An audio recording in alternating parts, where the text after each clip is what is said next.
ಆತ್ಮೀಯ ವಿದ್ಯಾರ್ಥಿಗಳೇ, units and ಮೆಜರ್ಮೆಂಟನ್ನು ಈಗ ಒಂದು ನ್ಯೂ ಸಿಲೆಬಸ್ ಪ್ರಕಾರ, ಯಾಕೆಂದರೆ ಸಿಲೆಬಸ್ ಚೇಂಜ್ ಆಗಿದೆ. ಸೊ ಆ ಪ್ರಕಾರ ನಾನು ಈಗಾಗಲೇ 3 ಪಾರ್ಟ್ಸ್ಗಳನ್ನು ನಿಮ್ಮ ಮುಂದಿಟ್ಟಿದ್ದೇನೆ. ಇದು 4th ಪಾರ್ಟ್. ಇಲ್ಲಿ ಡೈಮೆನ್ಷನ್ಸ್ ಆಫ್ ಎ ಫಿಸಿಕಲ್ ಕ್ವಾಂಟಿಟಿಯನ್ನು ಡಿಸ್ಕಸ್ ಮಾಡ್ತಾ ಹೋಗೋಣ. ಅಂದರೆ ಡೈಮೆನ್ಷನ್ಸ್ ಅಂದರೆ ಏನು, ಒಂದಿಷ್ಟು ಡೆಫಿನೇಷನ್ಸ್ಗಳು ಬರ್ತವೆ, ನೀವು ಅದನ್ನು ನೋಟ್ಸ್ ಆಗಿ ಯೂಸ್ ಮಾಡ್ಕೋಬೋದು. ಮೊದಲನೇದಾಗಿ ಡೈಮೆನ್ಷನ್ಸ್ ಆಫ್ ಫಿಸಿಕಲ್ ಕ್ವಾಂಟಿಟಿ ಅಂತ ಯಾವ್ದು ಹೇಳ್ತೀವಿ? So are the power or exponents to which the base quantities are raised to represent that quantity.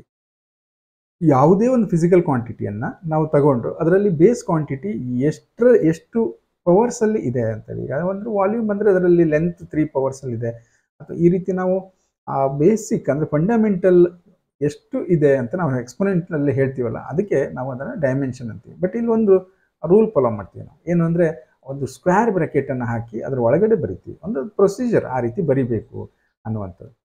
ಈಗ all physical quantities can be expressed of some combination of 7 fundamental quantities. So this is great achievement. ಅಂದರೆ ಇರುವ ಜಗತ್ತಿನಲ್ಲಿ ನೀವು ಏನೇ ಒಂದು ಹೊಸ physical quantity ಕಂಡುಹಿಡಿಬೋದು, but ಅವೆಲ್ಲವನ್ನೂ ಕೂಡ ಇರುವ 7 ಫಂಡಮೆಂಟಲ್, ಅವೇನು ಬೇಸ್ ಕ್ವಾಂಟಿಟಿ ಅಥವಾ ಫಂಡಮೆಂಟಲ್ ಅಂತೀವಿ, ಅದ್ರ ಮೂಲಕ ಇದನ್ನೆಲ್ಲ ಎಕ್ಸ್ಪ್ರೆಸ್ ಮಾಡ್ಬೋದು, ಈಸಿಯಾಗಿ ನಾವು ಅದನ್ನು ಹೇಳ್ಬೋದು ಅನ್ನುವಂಥದ್ದು. ಅದರೊಂದು ದೊಡ್ಡ ವಿಷಯನೇ ಅಲ್ವಾ ಅದು. Okay, so in mechanics all the physical quantities can be written in terms of the LMT. Mechanics ಅಲ್ಲಿ ಅಂದರೆ ನೀವು ಫಸ್ಟ್ ಇಯರ್ ಸಾಧಾರಣ ನಿಮಗೆ ಎಲ್ಲ ಅಲ್ಲಿ ಬರುವಂಥದ್ದು LMT ಅಂದರೆ ಥರ್ಮೋಡೈನಮಿಕ್ಸ್ಗಿಂತ ಈಚೆ ಹೇಳ್ತಾ ಇದ್ದೀನಿ ನಾನು, ಥರ್ಮಲ್ ಪ್ರಾಪರ್ಟಿಗಿಂತ ಈಚೆ. ಅಲ್ಲೆಲ್ಲ ಏನು ಮಾಡ್ಬೋದು ನಾವು ಡೈಮೆನ್ಷನ್ ಬರೀಲಿಕ್ಕೆ LMT ಸಾಕಾಗುತ್ತೆ ನಮಗೆ. ಓಕೆ, ಇನ್ನು ಈಗ ನೋಡಿ ಡೈಮೆನ್ಷನ್ಸ್ ಆಫ್ ವಾಲ್ಯೂಮ್ ಆರ್, ಅಂದರೆ ವಾಲ್ಯೂಮ್ಗೆ ನಾವು ಡೈಮೆನ್ಷನ್ ಹೇಳೋದಾದರೆ ಅದರಲ್ಲಿ ಹೇಳೋದು ಲೆಂತ್ ಇದೆ, ಬ್ರೆಡ್ತ್ ಇದೆ, ವಿಡ್ತ್ ಇದೆ. ಸೊ ಇವೆಲ್ಲವೂ ಲೆಂತ್, ಹಾಗಾಗಿ L ಇಂಟು ಎಲ್ ಅಂದರೆ ಅದರ ಡೈಮೆನ್ಷನ್ ಏನಾಗುತ್ತೆ L⁻³ ಅಥವಾ L³ ಅಂತ ಹೇಳ್ಬೋದು, L⁻³ ಆಗುತ್ತೆ. ಹಾಗೆಯೇ ಫೋರ್ಸನ್ನು ತಗೊಂಡ್ರೆ ಮಾಸ್ ಇಂಟು ಎಕ್ಸಲರೇಷನ್ ಆಗುತ್ತೆ. ಇದ್ರ ಡೈಮೆನ್ಷನ್ ಬರೀಬೇಕಂದ್ರೆ ಮಾಸ್ ಫಂಡಮೆಂಟಲ್, ಎಕ್ಸಲರೇಷನ್ ಫಂಡಮೆಂಟಲ್ ಅಲ್ಲ. ಹಾಗಾಗಿ ಎಕ್ಸಲರೇಷನ್ ನೋಡಿದರೆ ವೆಲಾಸಿಟಿ ಇಂಟು ಟೈಮ್ ಇದೆ. ಹಾಗೆಯೇ ಇಲ್ಲಿ time fundamental, but velocity fundamental ಅಲ್ಲ. ಸೊ ಹಾಗಾಗಿ ನಾವು ಮಾಸ್ ವೆಲಾಸಿಟಿ ಬೈ ಟೈಮ್ ಅಂತ ಬರ್ಕೊಂಡ್ವಿ. ವೆಲಾಸಿಟಿ ಫಂಡಮೆಂಟಲ್ ಅಲ್ಲ, ಇದು ಲೆಂತ್ ಬೈ ಟೈಮ್. ಹಾಗಾಗಿ ಮತ್ತೆ ಏನಾಯಿತು, ಡಿನಾಮಿನೇಟರ್ ಇನ್ನೊಂದು ಟೈಮ್ ಬಂತು, that is mass into length divide by time square. So ಈಗ ನಾವು ಡೈಮೆನ್ಷನ್ ಬರೀಬೋದು. ಅದು ಫೋರ್ಸಿನ ಡೈಮೆನ್ಷನ್, ದಟ್ ಈಸ್ M1 ಇದೆ, L1 ಇದೆ, ಡಿವೈಡ್ ಬೈ T² ಇದೆ. ಹಾಗಾಗಿ ಒಂದೇ ಲೈನ್ನಲ್ಲಿ ಬರೆಯೋದು, ಎಲ್ಲವನ್ನು ನ್ಯೂಮರೇಟರ್ಗೆ ಬರೆಯೋದು ಒಂದು ಪದ್ಧತಿ ಇದೆ. M1 L1 T-2 ಅಂತ ಹೇಳ್ತೀವಿ. ಓಕೆ, ನೆಕ್ಸ್ಟ್ ಬರೋದು ಡೈಮೆನ್ಷನಲ್ ಫಾರ್ಮುಲಾ ಅಂತೇಳಿ. ಇವೆಲ್ಲ ಒಂದು ಡೆಫಿನೇಷನ್ಸ್ ಥರ ಬರ್ತಾ ಇರುತ್ತೆ. The expression which shows how and which of the base quantities represent the dimension of a physical quantity is called dimensional formula of the given physical quantity. ಅಂದರೆ ಯಾವ physical ಕ್ವಾಂಟಿಟಿಯು base quantity ಅದನ್ನು ಎಷ್ಟು ಪ್ರಮಾಣದಲ್ಲಿ ಹೊಂದಿದೆ ಅಂತ ನಾವು ಹೇಳ್ತೀವಲ್ಲ, ಅದಕ್ಕೆ ಡೈಮೆನ್ಷನಲ್ ಫಾರ್ಮುಲಾ ಅಂತ ಕರಿತೀವಿ. ಈಗ ನೋಡಿ, ಡೈಮೆನ್ಷನಲ್ ಫಾರ್ಮುಲಾ ಆಫ್ ವಾಲ್ಯೂಮ್ ಅಂತ ಹೇಳೋದಾದರೆ ನಾವೇನು ಮಾಡ್ತೀವಿ, M ಇಲ್ಲ ಅದರಲ್ಲಿ, L 3 ಪ್ರಮಾಣದಲ್ಲಿ, ⁻³ T ಅದರಲ್ಲಿ ಇಲ್ಲ, 0 ಹೀಗೆ ಬರಿತೀವಿ ನಾವು.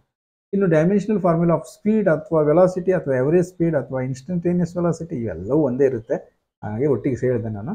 ಸೊ ಇಲ್ಲಿ ಏನಾಗಿದೆ, M ಇಲ್ಲ ಇದರಲ್ಲಿ, ಲೆಂತ್ ಇದೆ T-1 ಇದೆ. ಸೊ L1 T-1 ಅನ್ನೋದು ಇದರ ಡೈಮೆನ್ಷನಲ್ ಫಾರ್ಮುಲಾ ಅಂತೇಳಿ. ಇನ್ನು ಎಕ್ಸಲರೇಷನ್ ಹೇಳಿದರೆ ಇಲ್ಲೂ ಮಾಸ್ ಇಲ್ಲ, ಲೆಂತ್ ಒಂದಿದೆ, T-2 ಇದೆ. ಸೊ ಇದು ಈಸಿಯಾಗಿ ಗೊತ್ತಾಗುತ್ತೆ ನಮಗೆ. ಓಕೆ, ನೆಕ್ಸ್ಟ್ ಡೈಮೆನ್ಷನಲ್ ಇಕ್ವೇಷನ್ ಅನ್ನುವಂಥದ್ದು.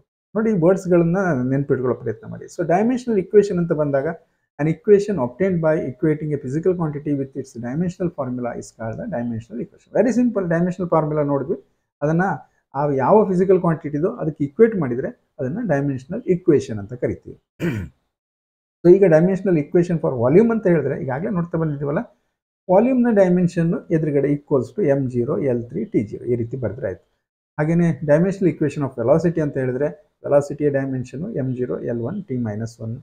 ಹಾಗೆಯೇ ನಾವು ಫೋರ್ಸಿಗೆ ಹೇಳೋದಾದರೆ M1 L1 T-2 ಅಂತ ಹೇಳ್ತೀವಿ ನಾವು. ಓಕೆ, ನೆಕ್ಸ್ಟ್ ಡೈಮೆನ್ಷನಲ್ ಅನಲೈಸಿಸ್ ಅಂತ ಕರಿತೀವಿ ನಾವು. ಡೈಮೆನ್ಷನಲ್ ಅನಲೈಸಿಸ್ ಅಂದರೆ ಏನು ಗೊತ್ತಾ? It's the analysis of the relationship between different physical quantities by identifying their base quantities. ಅಂದರೆ ಮೆಥಡ್ ಏನು ಕೇಳಿದರೆ ನಾವು ಅದನ್ನು ಬಿಡಿಸ್ತಾ ಹೋಗೋದು. ಯಾವುದೇ ಫಿಸಿಕಲ್ ಕ್ವಾಂಟಿಟಿ, ಯಾವುದೇ ರಿಲೇಷನ್ ಇರಲಿ, ಅದನ್ನು ನಾವೇನು ಮಾಡೋದು, ಬೇಸ್ ಕ್ವಾಂಟಿಟಿಗೆ ತರ್ತಾ ಹೋಗೋದು. ಬೇಸ್ ಕ್ವಾಂಟಿಟಿಗೆ ಅಂದರೆ ನಾವಾಗಲೇ 7 ಫಂಡಮೆಂಟಲ್ ನೋಡಿದ್ದೀವಲ್ಲ, ಅದನ್ನು ಯೂಸ್ ಮಾಡಿಕೊಂಡು ನಾವು ಚೆಕ್ ಮಾಡ್ತಾ ಹೋಗ್ತೀವಿ. ಓಕೆ, ನಿಮ್ಗೆ ಗೊತ್ತಾಗುತ್ತೆ ಏನು ಅಂತೇಳಿ ಸ್ವಲ್ಪ ಹೊತ್ತಲ್ಲಿ. ಸೊ ಇದನ್ನು ಎಲ್ಲೆಲ್ಲಿ ಯೂಸ್ ಮಾಡ್ತೀವಿ ನಾವು, ಅಪ್ಲಿಕೇಶನ್ಸ್ ಆಫ್ ಡೈಮೆನ್ಷನಲ್ ಅನಲೈಸಿಸ್ ಅಂತ. So checking the correctness of the given physical relation. ಯಾವುದೋ ಒಂದು ರಿಲೇಷನ್ ಕೊಟ್ಟಿದ್ದಾರೆ ನಮಗೆ, ಅದು ಡೈಮೆನ್ಷನಲಿ ಸರಿಯಾಗಿದೆಯಾ ಅಂತ ನಾವು ಚೆಕ್ ಮಾಡ್ಬೋದು. ಇನ್ನು ಎರಡನೇದು ಏನು ಅಂದರೆ to derive the relationship between various physical quantity. ಎಲ್ಲೋ ಒಂದು ಕಡೆ ಒಂದು ಸಿಚುವೇಶನ್ ಬರುತ್ತೆ ನಮಗೆ, ನೀವು ಫಸ್ಟ್ ಇಯರಲ್ಲಿ ಒಂದು ಸಂದರ್ಭ, ಸೆಕೆಂಡ್ ಇಯರಲ್ಲಿ ಒಂದು ರಿಲೇಷನ್ ಆ ಥರ ಬರುತ್ತೆ, ನಾವು ಡೈಮೆನ್ಷನಲಿ ಚೆಕ್ ಮಾಡುವಂಥದ್ದು, ಸೊ ಇದು ಸರಿ ಇದೆಯಾ ಅಂತೇಳಿ. ಆ ರೀತಿ ನಾವು ಅದನ್ನು ಈ ಡೈಮೆನ್ಷನಲ್ ಅನಲೈಸಿಸನ್ನು ಈ ರೀತಿ ಯೂಸ್ ಮಾಡ್ತೀವಿ. ನೆಕ್ಸ್ಟ್ ಒಂದು ಲಾ ಬರುತ್ತೆ, ಪ್ರಿನ್ಸಿಪಲ್ ಆಫ್ ಹೊಮೋಜಿನಿಟಿ ಅಂತ ಕರೀತಾರೆ. ಇದೇನು ಹೇಳುತ್ತೆ ಕೇಳಿದರೆ, ಈ ಡೈಮೆನ್ಷನಲ್ಲಿ ಕರೆಕ್ಟ್ ಒಂದು ಯಾವುದೇ ಒಂದು ಇಕ್ವೇಷನ್ ಸರಿ ಇದೆ ಅಂತ ಹೇಳಿದ್ರೆ ಆ ಲೆಫ್ಟ್ ಹ್ಯಾಂಡ್ ಸೈಡಲ್ಲಿ ಏನು ಡೈಮೆನ್ಷನ್ ಇದೆಯೋ ರೈಟ್ ಹ್ಯಾಂಡ್ ಸೈಡಲ್ಲೂ ಅದೇ ಡೈಮೆನ್ಷನ್ ಇರಬೇಕು. ಅಂದರೆ each and every term of the equation, ಈಗ ಅಡಿಷನ್ ಫಾರ್ಮಲ್ ಇದ್ದರೆ ಅಥವಾ ಸಬ್ಸ್ಟ್ರಾಕ್ಷನ್ ಫಾರ್ಮಲ್ ಇದೆ, ಸೊ ಅವಾಗ ಈಚ್ ಆ್ಯಂಡ್ ಎವ್ರಿ ಟರ್ಮ್ ಕೂಡ ಸೇಮ್ ಡೈಮೆನ್ಷನ್ ಇರಬೇಕು. ಇದು ಪ್ರಿನ್ಸಿಪಲ್ ಆಫ್ ಹೊಮೋಜಿನಿಟಿ ಅಂತ ಕರಿತೀವಿ ನಾವು. ಈಗ ನೋಡಿ, ಫಾರ್ ಎಕ್ಸಾಂಪಲ್ಗೆ ಈ ರೀತಿ ಯಾವುದೋ ಒಂದು ಫಿಸಿಕಲ್ ಕ್ವಾಂಟಿಟಿಯ ಡೈಮೆನ್ಷನ್ MA LB TC ಅಂತ ಇತ್ತು. ಈ ಸೈಡಲ್ಲಿ ರೈಟ್ ಸೈಡಲ್ಲಿ ನಾವು ನೋಡೋಕೋದ್ರೆ M⁴X, L⁴Y, T⁴Z ಇತ್ತು. ಸೊ ಇದರ ಅರ್ಥ ಇಷ್ಟೇ, ಈ ಡೈಮೆನ್ಷನ್ ಎರಡೂ ನಾವು ಇಕ್ವೇಟ್ ಮಾಡಿದಾಗ ಆ ಪವರ್ಸ್ ಏನಿದೆ, ನಾವು ಅದನ್ನ ಪವರ್ಸಲ್ಲಿ ಬರೆದಿದ್ದೀವಲ್ಲ, ಅಂದರೆ A ಅನ್ನೋದು Xಗೆ ಈಕ್ವಲ್ ಆಗಿರುತ್ತೆ, B ಅನ್ನೋದು Yಗೆ ಈಕ್ವಲ್ ಆಗಿರುತ್ತೆ, C ಅನ್ನೋದು Zಗೆ ಈಕ್ವಲ್ ಆಗಿರುತ್ತೆ ಅಂತ. ಓಕೆ, ಸೊ ಈಗ ನಾವು ಒಂದೇ ಅಪ್ಲಿಕೇಶನ್ ಯೂಸ್ ಮಾಡುವ, check the correctness of the equation dimensionally ಅಂತ ಕೇಳ್ತಾರೆ. ಸೊ ಅದಕ್ಕೆ ನಿಮಗೆ ಇಕ್ವೇಷನ್ ಕೊಡ್ತಾರೆ, X = X0 + V0t + ½ ಅಂತ ಕೊಡ್ಬೋದು. NCERT ಬುಕ್ಕಲ್ಲಿ ಹಾಗೆ ಇದೆ. ನೀವು ಹೇಳ್ಬೋದು, ಸರ್ ಈ X0 ಎಲ್ಲಿಂದ ಬಂತು ಅಂತ ಹೇಳಿ, ಅದು ಇನಿಷಿಯಲ್ ಪೊಸಿಷನ್. ಕೆಲವೊಮ್ಮೆ ಏನಾಗುತ್ತೆ, ಆರಿಜಿನೇ ಇನಿಷಿಯಲ್ ಆದಾಗ X0 ಇರಲ್ಲ. ಓಕೆ, ಇಲ್ಲೇನು ಕೇಳಿದರೆ ಎಲ್ಲವನ್ನು ಹೇಳಿರ್ತಾರೆ ಅವರು. ಈಗ for there distance X travelled by a body in time T which starts from the position X0 with an initial velocity V0 at the time t is equal to 0 and has a uniform acceleration a along the direction. ಈ ರೀತಿ ಹೇಳ್ಬೋದು. R x ಅಂದರೆ displacement, V0 initial velocity, a acceleration, t time, ಹೀಗೂ ಹೇಳ್ಬೋದು. ಒಟ್ಟಿನಲ್ಲಿ ನಿಮ್ಗೆ ಅದು ಏನೇನು ಅಂತ ಹೇಳ್ತಾರೆ, ಯಾಕೆಂದರೆ ನೀವು ಅದರ ಡೈಮೆನ್ಷನ್ ಬರೀಬೇಕಲ್ವ. ಓಕೆ, ಸೊ ನಾವೀಗ ಫಸ್ಟ್ ಏನು ಮಾಡುವಾಗ ಕೇಳಿದ್ರೆ ಡೈಮೆನ್ಷನನ್ನು ಬರಿತಾ ಹೋಗೋಣ. ಡೈಮೆನ್ಷನಲ್ ಫಾರ್ಮುಲಾವನ್ನು ಯಾವುದಕ್ಕೆ ಬರೆಯೋಣ? ಈಗ ಫಸ್ಟ್ ಲೆಫ್ಟ್ ಹ್ಯಾಂಡ್ ಸೈಡ್ ತೆಗೆದುಕೊಳ್ಳೋಣ. ಲೆಫ್ಟ್ ಹ್ಯಾಂಡ್ ಸೈಡಲ್ಲಿ X ಇದೆ, ಸೊ ಇದರ ಡೈಮೆನ್ಷನು ಲೆಂತ್ ಅಂತ ಗೊತ್ತು ನಮಗೆ, ಸಿಂಪ್ಲಿ L. ಆಮೇಲೆ ರೈಟ್ ಹ್ಯಾಂಡ್ ಸೈಡಿಗೆ ಹೋಗೋಣ, ಅಲ್ಲೊಂದು X0 ಇದೆ, ಅದರ ಡೈಮೆನ್ಷನು L ಅಂತ ಗೊತ್ತಾಯ್ತು ನಮಗೆ. ಆಮೇಲೆ V0t ಇದೆ, V0t ಅಂದಾಗ ಡೈರೆಕ್ಟ್ ಬರೆಯೋಕ್ಕಾಗಲ್ಲ, V0 ಅಂದರೆ L/T ಅಲ್ವಾ, ಮತ್ತೊಂದು T ಇದೆ, LT - 1 × T ಅಂದರೆ TT ಕ್ಯಾನ್ಸಲ್ ಆಗಿ L ಉಳ್ಕೊಳ್ಳುತ್ತೆ. Okay, fine. ನೆಕ್ಸ್ಟ್ ಏನಿದೆ, ½AT² ಇದೆ. ಇಲ್ಲಿ ಹಾಫಿಗೆ ಏನು ಮಾಡೋಕ್ಕಾಗಲ್ಲ, ಇದೊಂದು ಪ್ರಾಬ್ಲಮ್, ಇಲ್ಲಿ ಡ್ರಾಬ್ಯಾಕ್. ಅದು ಕಾನ್ಸ್ಟೆಂಟ್ಸ್ ಏನು ನಾವು ಅದನ್ನು ಚೆಕ್ ಮಾಡೋಕ್ಕಾಗಲ್ಲ, ಅದನ್ನು ಡಿರೈವ್ ಮಾಡೋಕ್ಕೂ ಆಗಲ್ಲ. ಸೊ ಆ ನಂಬರ್ನ ಬಿಟ್ಟಾಕಿ A × T² ಅನ್ನು ನೋಡಿ. ಸೊ ಎ ಅಂದರೆ ಎಕ್ಸಲರೇಷನ್, LT - 2, T² ಅಂದರೆ T⁴2 ಆಗುತ್ತೆ, ಟೈಮ್ನ 2 ಪವರಲ್ಲಿ ಬರುತ್ತೆ. ಸೊ ಟಿ ಕ್ಯಾನ್ಸಲ್ ಆಗುತ್ತೆ, L ಉಳ್ಕೊಳ್ಳುತ್ತೆ. ಎಸ್, ಸೊ ಎಲ್ಲವೂ ಸೇಮ್ ಡೈಮೆನ್ಷನ್ ತೋರಿಸ್ತದೆ, ಈಚ್ ಆ್ಯಂಡ್ ಎವ್ರಿ ಟರ್ಮ್. ಹಾಗಾಗಿ left hand side and right hand side has same dimension, hence this equation is dimensionally correct ಅಂತ ಆಗುತ್ತೆ. ಓಕೆ, ನೆಕ್ಸ್ಟು ಅದೇ ಥರ ಇನ್ನೊಂದು ಇಕ್ವೇಷನ್, V² = V0² + 2as ಅಂತ ಕೇಳಿದರೆ, ಇಲ್ಲೂ ಕೂಡ ಏನಾಗುತ್ತೆ, ನಿಮಗೆಲ್ಲ ಹೇಳಿರ್ತಾರೆ, V0 initial velocity, S displacement, A ಎಕ್ಸಲರೇಷನ್ನು, V final velocity ಅಂತ ಹೇಳ್ತಾರೆ. ಈಗ ಅಲ್ಲಿ ಮಾಡಿದ ಹಾಗೆ ಮಾಡ್ತಾ ಹೋಗೋದು. ಸೊ ವೆರಿ ಸಿಂಪಲ್, V² ಅನ್ನೋದ್ರ ಡೈಮೆನ್ಷನ್ ಬರೀರಿ, LT - 1 ಅನ್ನೋದು ವೆಲಾಸಿಟಿ, ಅದ್ರ ಸ್ಕ್ವೇರ್. ಸೊ ಅವಾಗ ಏನಾಯ್ತಿದೆ, L2t - 2 ಬಂತು ಲೆಫ್ಟ್ ಹ್ಯಾಂಡ್ ಸೈಡಲ್ಲಿ. ರೈಟ್ ಹ್ಯಾಂಡ್ ಸೈಡಿಗೆ ಹೋಗೋಣ. ಈಗ ಅಲ್ಲೂ V0² ವೆಲಾಸಿಟಿ ಸ್ಕ್ವೇರ್, ಅದು ಇನಿಷಿಯಲ್ ಆಗಲಿ ಫೈನಲ್ ಆಗಲಿ, ವೆಲಾಸಿಟಿ ಸ್ಪೀಡ್ ಆಗಲಿ, ಎಲ್ಲವೂ ಸೇಮ್ ಡೈಮೆನ್ಷನ್ ಇರ್ತದೆ. ಹಾಗಾಗಿ ಇದು ಕೂಡ ನಮಗೆ ಮತ್ತೆ ವಿಚಾರ ಮಾಡೋದೇ ಬೇಡ, L⁴2 T⁴ ಅಂತ ಬಂತು. ನೆಕ್ಸ್ಟ್ 2as ಇದೆ. ಸೊ 2 ಬಿಡಿ ಅಂತ ಆಗಲೇ ಹೇಳಿದ್ದೀನಿ ನಾನು, ನಂಬರ್ಸ್ ಕಾನ್ಸ್ಟೆಂಟ್ಗಳ ಬಗ್ಗೆ ನಾವು ಇಲ್ಲೇನೂ ಮಾಡೋಕ್ಕಾಗಲ್ಲ. ಹಾಗಾಗಿ ಎಕ್ಸಲರೇಷನ್ LT - 2 ಮತ್ತು S ಅನ್ನೋದು ಡಿಸ್ಪ್ಲೇಸ್ಮೆಂಟು L ಬಂತು. ಸೊ L2t - ಸೊ ಏನಾಯಿತು ನಮಗೆ, ಲೆಫ್ಟ್ ಹ್ಯಾಂಡ್ ಸೈಡ್ ಮತ್ತು right hand side has the same dimension, hence this equation is dimensionally correct ಅಂತ ಹೇಳ್ತೀವಿ. Okay, to derive the relationship between various physical quantity ಅನ್ನುವಂಥದ್ದು, ಬೇರೆ ಬೇರೆ ಫಿಸಿಕಲ್ ಕ್ವಾಂಟಿಟಿ ಡಿರೈವ್ ಮಾಡಿ to deduce the relation ಅಂತ second application ಇತ್ತಲ್ಲ ಅದು. ನಿಮ್ಗೆ ಈ ಥರ ಒಂದು ಕ್ವಶನ್ ಕೊಡ್ತಾರೆ, ಅಂದರೆ ಈ ಒಂದು ಸಿಂಪಲ್ ಪೆಂಡುಲಮ್ ಇದೆ, having a bob attach to a string that oscillate under the action of the force of gravity. Suppose that the period of oscillation, simple pendulum just ನಿಮ್ಗೆ ಗೊತ್ತಿರ್ಬೋದು ಹೈಸ್ಕೂಲಲ್ಲಿ, ಲಾಸ್ಟ್ ಬಟ್ ಒಂದು chapter ನಮಗೆ first ಇಯರಲ್ಲಿ ಇದೆ, ಅಲ್ಲಿ derive ಮಾಡ್ತೀವಿ ಇದೇ ಡೆರಿವೇಷನ್ನ. ಬಟ್ ಇಲ್ಲಿ ನಾವು ಡೈಮೆನ್ಷನ್ ಅನಲೈಸಿಸನ್ನು ಯೂಸ್ ಮಾಡಿಕೊಂಡು ಡಿರೈವ್ ಮಾಡ್ತೀವಿ. ಓಕೆ, ಅವ್ರೇನು ಹೇಳ್ತಾರೆ, ಟೈಮ್ ಪೀರಿಯಡ್ ಅನ್ನೋದು ಲೆಂತ್ ಆಫ್ ದ ಪೆಂಡುಲಮ್ಗೆ ಡಿಪೆಂಡ್ ಆಗಿರ್ಬೋದು, ಮಾಸ್ ಆಫ್ ದ ಬಾಬ್ Mಗೆ ಡಿಪೆಂಡ್ ಆಗಿರ್ಬೋದು, ಎಕ್ಸಲರೇಷನ್ ಡ್ಯೂ ಟು ಗ್ರಾವಿಟಿ Gಗೆ ಆಗಿರ್ಬೋದು, ಗೊತ್ತಿಲ್ಲ, ಮತ್ಯಾವುದು ಇಲ್ಲಿ ಇನ್ವಾಲ್ವ್ ಆಗಲ್ಲ. ಹಾಗಾಗಿ ಟೈಮ್ ಪೀರಿಯಡ್ನ ಎಕ್ಸ್ಪ್ರೆಷನನ್ನು ಡಿರೈವ್ ಮಾಡಿ ಅಂತ ಹೇಳಿದ್ದಾರೆ. ಓಕೆ, ಇದು ಟೈಮ್ ಪೀರಿಯಡು, ಲೆಂತು ಮತ್ತು ಎಕ್ಸಲರೇಷನ್ ಡ್ಯೂ ಟು ಗ್ರಾವಿಟಿ ಮತ್ತು ಮಾಸ್ ಮೇಲೆ ಡಿಪೆಂಡ್ ಆಗಿದೆ ಅಂತ ಹೇಳಿದಾಗ ಇದು ಪ್ರಾಡಕ್ಟ್ ಫಾರ್ಮಲ್ಲಿ ನಾವು ಇರಬೇಕು, ಅದು ಒಂದು drawback.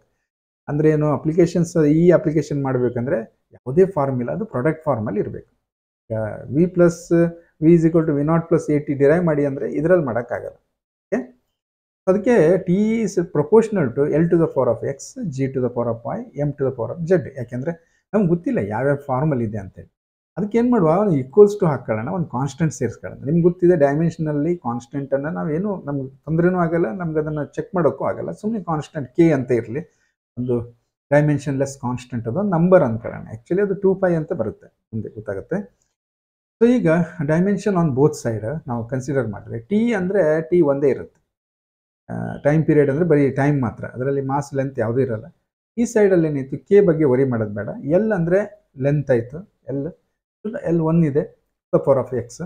Acceleration due to gravity ಅಥವಾ simply acceleration L1t - 2 to the power of y, and mass ಇದೆ m to the power of z ಆಯಿತು. ಸೊ ನೆಕ್ಸ್ಟ್ ಇದನ್ನು ನಾವು ಸಿಂಪ್ಲಿಫೈ ಮಾಡಿದ್ರೆ L to the power of x, L to the power of y, T to the power of -2y and m to the power of z ಆಯಿತು. Okay, ಹಾಗೆ ಈ ಕಡೆದು ಮತ್ತು ಆ ಕಡೆದು ಡೈಮೆನ್ಷನ್ ತಗೊಂಡು ನಾವು ಇದನ್ನು L to the power of x, L to the power of y ಅಂತ ಇದೆ. ಹಾಗಾಗಿ ನಾವು ಅದನ್ನು ಏನು ಮಾಡ್ಬೋದು, L to the power of x plus y, T to the power of -2y ಇಟ್ಕೊಳ್ಳೋಣ, ಯಾಕೆಂದರೆ ಕಂಪೇರ್ ಮಾಡಲಿಕ್ಕೆ ಒಳ್ಳೆ ಆಗುತ್ತೆ, m to the power of z. So ಹೀಗೆ ಕಂಪೇರ್ ಮಾಡಿದಾಗ on equating the dimension on both side, ಯಾಕೆಂದರೆ ದೇ ಆರ್ ಸೇಮ್ ಅಂತ ನಮಗೆ ರೂಲ್ ಹೇಳ್ತಾ ಇದೆ. ಹಾಗಾಗಿ ಅದನ್ನು ಇಕ್ವೇಟ್ ಮಾಡಿದರೆ ಏನಾಯಿತು, x plus y is equal to 0 ಗೊತ್ತಾಯ್ತು. ಎಲ್ಲಿದು ಈ ಎಲ್ ಮೇಲೆ ಇರುವಂಥ ಎಕ್ಸ್ ಪ್ಲಸ್ ವೈ, ಇಲ್ಲಿ ಏನಾಗಿದೆ ಎಲ್ 0 ಅಂತ ಬಂದಿದೆ. Next z is equal to 0. ಈ ಜೆಡ್ ಅನ್ನೋದು ಮಧ್ಯದಲ್ಲಿದೆ, ಇಲ್ಲಿ ಎಮ್ ಮೇಲೆ 0 ಇದೆ. ಸೊ ಹಾಗಾಗಿ ಜೆಡ್ ಇಸ್ ಈಕ್ವಲ್ ಟು 0 ಮತ್ತು -2i ಇಸ್ ಈಕ್ವಲ್ ಟು 1. ಎಲ್ಲಿ ಟಿ ಮೇಲೆ ಇರುವಂಥ -2i, ಇಲ್ಲಿ -2i, ಇಲ್ಲಿ 1 ಇದೆ. ಸೊ ಇಕ್ವೇಟ್ ಮಾಡಬೇಕು. ಈಗ ನಮಗೆ ಎಕ್ಸ್ ಮತ್ತು ವೈ ಮತ್ತು ಜೆಡ್ ವ್ಯಾಲ್ಯೂಸ್ ಬೇಕು. ಅದಕ್ಕೆ ಇಲ್ಲಿ y ಇಸ್ ಈಕ್ವಲ್ ಟು -1/2 ಆಯಿತು. ಸಿಂಪಲ್ ಮ್ಯಾಥಮೆಟಿಕ್ಸ್ ಗೊತ್ತಾಗುತ್ತೆ. ಜೆಡ್ ಹಾಗೆ ಇರಲಿ, 0 ಆಗಿರಲಿ. ಅಲ್ಲಿ ಎಕ್ಸ್ ಪ್ಲಸ್ ವೈ ಇತ್ತಲ್ವ, ವೈ ವ್ಯಾಲ್ಯೂ ಅಲ್ಲಿ ಹಾಕೋಣ. X -1/2 is equal to 0. So x is equal to ಏನಾಯಿತು, 1/2. Clear, x y z value ನಮ್ಗೆ ಸಿಗ್ತೀವಿ. ಸೊ ಈ ವ್ಯಾಲ್ಯೂಸನ್ನು ತೊಗೊಂಡು ನಾವು ಏನು ಮಾಡೋಣ ಕೇಳಿದ್ರೆ ಇಲ್ಲಿ ಇಟ್ಕೊಳ್ಳೋಣ. ಮತ್ತೇನು ಮಾಡುವ ಕೇಳಿದರೆ ಈ T is equal to K constant, L to the power of x, x value ಹಾಕಿ, ಎಕ್ಸ್ ವ್ಯಾಲ್ಯೂ 1/2 ಇದೆ, L to the power of 1/2, y ಅಂದಾಗ G to the power of -1/2, M to the power of 0. Any number ಇರಲಿ, ಏನೇ ಇರಲಿ, variable ಇರಲಿ, ಅದು to the power of 0 ಮಾಡಿದರೆ ಅದು 1 ಆಗಿಬಿಡುತ್ತೆ. ಹಾಗೆ ಅದಕ್ಕೆ ನೆಕ್ಸ್ಟ್ ವರಿ ಮಾಡೋದು ಬೇಗ. ಹಾಗಾಗಿ ಏನಾಯಿತು ಕೇಳಿದರೆ ಇಲ್ಲಿ ನೋಡಿ, l to the power of 1/2, g to the minus ಇರೋದನ್ನ ಕೆಳಗೆ ತಗೊಂಡು ಹೋಗೋಣ, ಡಿನಾಮಿನೇಟರ್ಗೆ ಪ್ಲಸ್ ಆಗುತ್ತೆ, g to the power of 1/2 ಆಯಿತು. ಇದು ಟು ದ ಪವರ್ ಆಫ್ 1/2 ಅಂದರೆ ನಿಮ್ಗೆ ಗೊತ್ತಿರಲಿ, ಅದು ಸ್ಕ್ವೇರ್ ರೂಟ್ ಅಂತ ಅರ್ಥ. ಹಾಗಾಗಿ t is equal to some constant k into square root of L/G ಬರುತ್ತೆ. ಈ ಕಾನ್ಸ್ಟೆಂಟು ಗೊತ್ತಿದೆ ನಮಗೆ 2π ಅಂತ ಬರುತ್ತೆ. ಸೊ ನೀವು ಇಷ್ಟು ಮಾಡಿದರೆ ಸಾಕು, ನಿಮಗೆ ಎಕ್ಸಾಮಲ್ಲಿ ಇದಕ್ಕಿರುವಷ್ಟು ಮಾರ್ಕ್ಸು ನಿಮ್ಗೆ ಸಿಗುತ್ತೆ. ಇನ್ನು ಲಿಮಿಟೇಷನ್ಸ್ ಆಫ್ ಡೈಮೆನ್ಷನಲ್ ಅನಲೈಸಿಸ್ ಅನ್ನುವಂಥದ್ದು, ಏನೇನು ಲಿಮಿಟೇಷನ್ ಇದೆ. ಸೊ ಈಗಾಗಲೇ ನೋಡಿದ್ದೀವಿ ನಾವು, dimensionless constant cannot be obtained by this method. ಅಂದರೆ ಅಲ್ಲಿ ಕೆ ಅನ್ನು ನಮ್ಗೆ ಏನು ಅಂತ ಫೈಂಡ್ ಔಟ್ ಮಾಡೋಕ್ಕಾಗಲಿಲ್ಲ. Next it fails to give information about trigonometric function, logarithmic, exponential etcetera. ಇಲ್ಲಿ ನಿಮ್ಗೆ ಇನ್ನೂ ಅನುಭವಕ್ಕೆ ಬರಲಿಲ್ಲ. ಬಟ್ ಈಗ ಲಾಗ್ ಅಂತ ಬರುತ್ತೆ, ಲಾಗ್ ಒಳಗಡೆ ಯಾವುದೋ ಎಕ್ಸ್ಪ್ರೆಷನ್ ಬರುತ್ತೆ, ನಿಮಗೆ ಥರ್ಮೋಡೈನಮಿಕ್ಸಲ್ಲಿ ಬರುತ್ತೆ ಆ ಥರ, ಅಥವಾ ಟ್ರಿಗ್ನೋಮೆಟ್ರಿಕ್ ಬರುತ್ತೆ, some sine, some omega T, oscillation, waves chapter ಬರುತ್ತೆ. ಸೊ ಅವೆಲ್ಲ ಏನಾಗುತ್ತೆ ಕೇಳಿದರೆ ಇನ್ಫಾರ್ಮೇಷನ್ ನಮ್ಗೆ ಕರೆಕ್ಟಾಗಿ ಸಿಗಲ್ಲ ಅನ್ನುವಂಥದ್ದು. Next dimensionally correct relation may not be pure physical relation. ನಿಮ್ಗೆ ಆ ಥರ ಸಂದರ್ಭಗಳು ಬರ್ತವೆ. Left hand side dimension, right hand side dimension ನಾವು ಇಕ್ವೇಟ್ ಮಾಡಿ ತೋರಿಸ್ಬೋದು, ಬಟ್ ಆ ರಿಲೇಷನ್ನು ವ್ಯಾಲಿಡ್ ಅಲ್ಲ ಅನ್ನುವಂಥದ್ದು. Any physical relation involving addition or subtraction cannot be obtain. ಆಗಲೇ ಹೇಳಿದೆ ನಿಮಗೆ, ಈಗ S is equal to V0t plus half AT square, ಇದನ್ನೆಲ್ಲ ಈ ಮೆಥಡಲ್ಲಿ ಡಿರೈವ್ ಮಾಡೋಕ್ಕಾಗಲ್ಲ. ಸೊ ಈ ಲಿಮಿಟೇಷನು ಕೂಡ ಎಕ್ಸಾಮ್ಗೆ ಕೇಳ್ತಾರೆ ಅಂತೇಳಿ. ಓಕೆ, ಸೊ ಇಲ್ಲಿಗೆ ಈ ಒಂದು ಫಸ್ಟ್ ಯೂನಿಟ್ಟು ಕಂಪ್ಲೀಟ್ ಆಗುತ್ತೆ. ಸೊ ಏನಾದರೂ ಅದರಲ್ಲಿ ಕ್ಲಿಯರ್ ಇಲ್ಲ ಅಂದರೆ ಕಾಮೆಂಟ್ಸ್ ಮಾಡಿ. Thank you.